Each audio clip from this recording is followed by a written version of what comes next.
सीमा मोहब्बत की दुहाई देती रही है, लेकिन सीमा पर शक करने के बहुत सारे कारण हैं। एक एक करके हम वो आपको कारण भी बताएंगे कि आखिर सीमा शक के दायरे में क्यों है।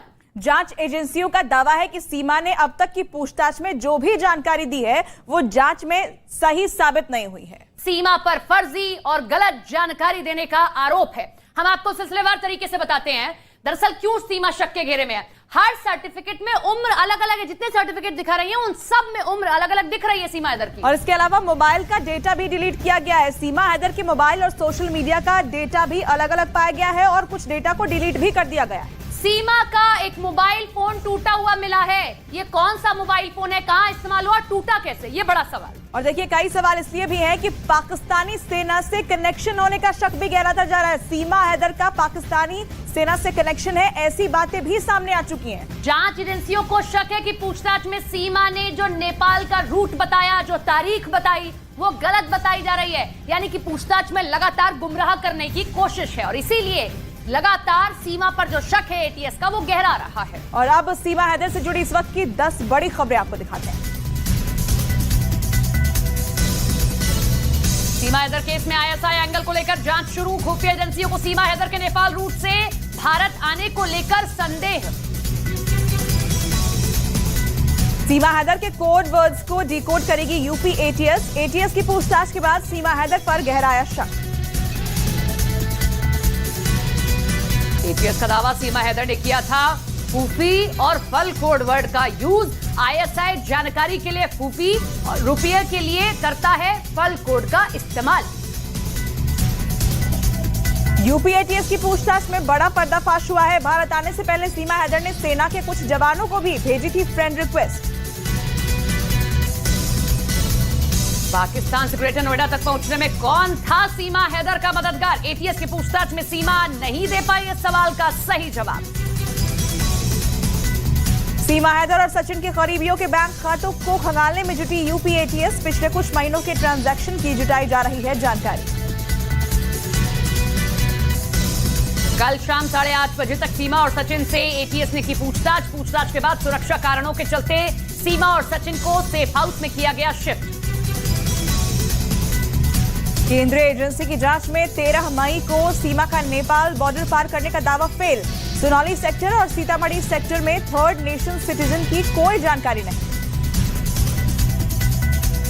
सीमा हैदर के भारत में एंट्री को लेकर जांच तेज। 13 मई को नेपाल से आने वाली सभी बसों की सीसीटीवी फुटेज खंगाल रही है जांच एजेंसियां। सीमा हैदर के बयानों को वेरीफाई करने के लिए नेपाल जाएगी यूपी एटीएस। सीमा के द्वारा बताई गई लोकेशंस पर की जाएगी जांच।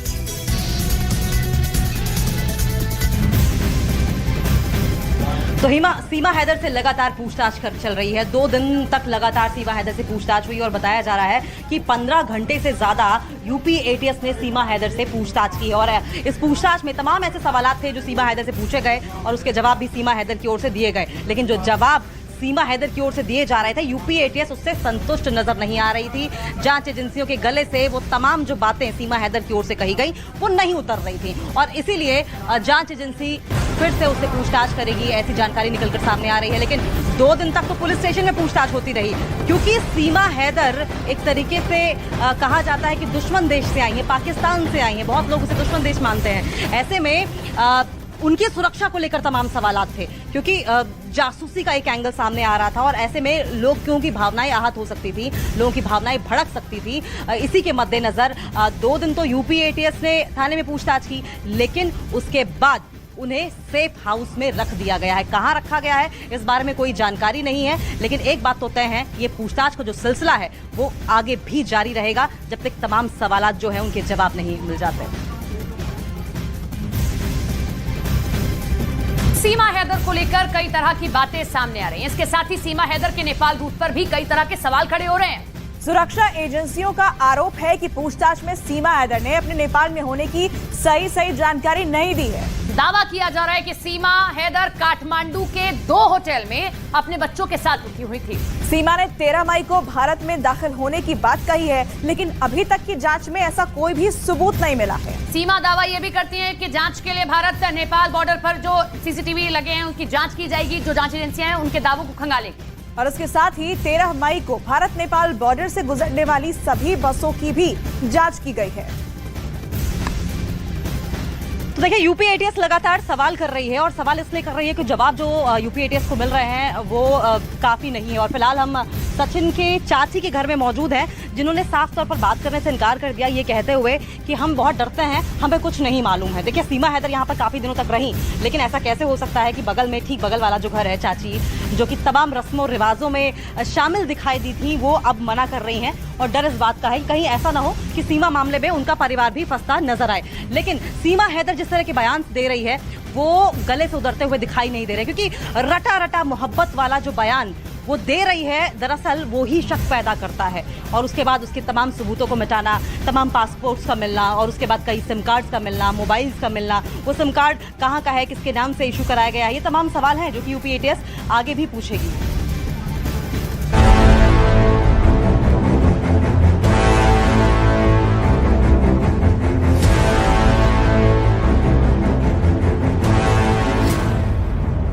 पिछले 2 दिन एटीएस ऑफिस में बिताए सीमा हैदर के वो 15 घंटे शायद उनकी जिंदगी के सबसे भारी घंटे साबित हुए होंगे, क्योंकि कोर्ट से जमानत मिलने के बाद जिस तरह से सीमा हैदर ने दुनिया के सामने खुद को पेश किया था, वो किसी अभिनेता से कम नहीं था। सरहद की सीढ़ियों को लांघकर भारत की जमीन तक पहुंचने में शायद सीमा को उतने सवालों का सामना नहीं करना पड़ा हो जितने इन 15 घंटों में एटीएस अधिकारियों ने उनसे किए। एटीएस सूत्रों का दावा है कि सीमा बेहद ही शातिर दिमाग की है। उससे जितने सवाल किए जा रहे हैं वो उतना ही जवाब दे रही है। भारत आने का मकसद सिर्फ सचिन से मोहब्बत बता रही है और जिंदगी हिंदुस्तान की सरहद में रहकर गुजारने का दावा कर रही है। 3-4 चीजें अहम यहाँ पर जानकारियां मिली है कि सीमा के सोशल मीडिया अकाउंट से और मोबाइल से डेटा डिलीट किए गए थे। सीमा सचिन के अलावा कई और लोगों से संपर्क में थी। सीमा का जो आई कार्ड था वह भी फर्जी था। इसके अलावा सीमा का जो लोकेशन था, जो उसने बताया था अपने बयानों को, वह लोकेशन पूरी तरीके से अलग है।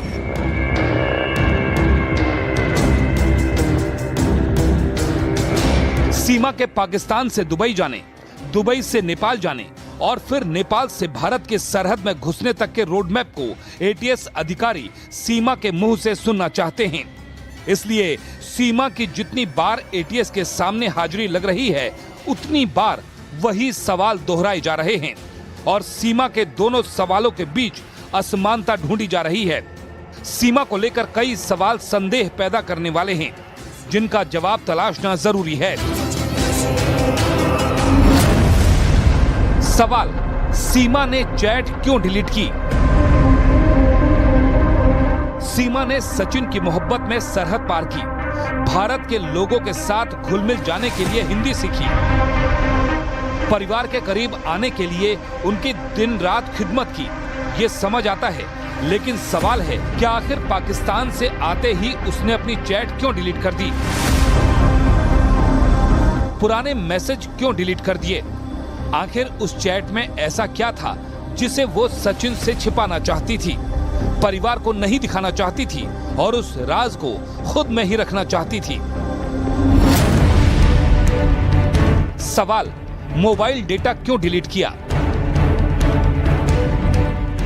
सीमा के पास से पुलिस को 4 मोबाइल बरामद हुए, एक टूटा मोबाइल और एक सिम भी मिला। लेकिन जब सीमा के मोबाइल को खंगाला गया तो उसमें से सारा डेटा डिलीट था।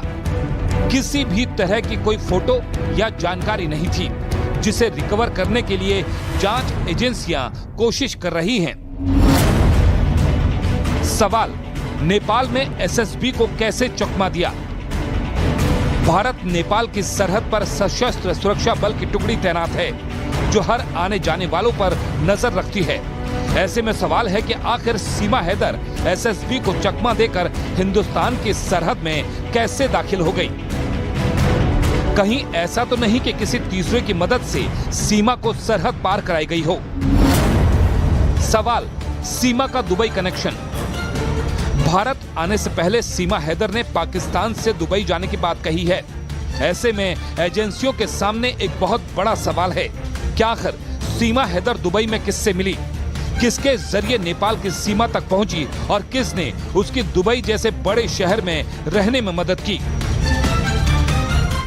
ऐसे तमाम सवालों को कड़ी बनाकर एटीएस की टीम सच की तह तक जाने की कोशिश कर रही है, ताकि ये पता लगाया जा सके कि सीमा का भारत आने का मकसद सिर्फ सचिन से प्यार है या फिर वो किसी साजिश का हिस्सा है।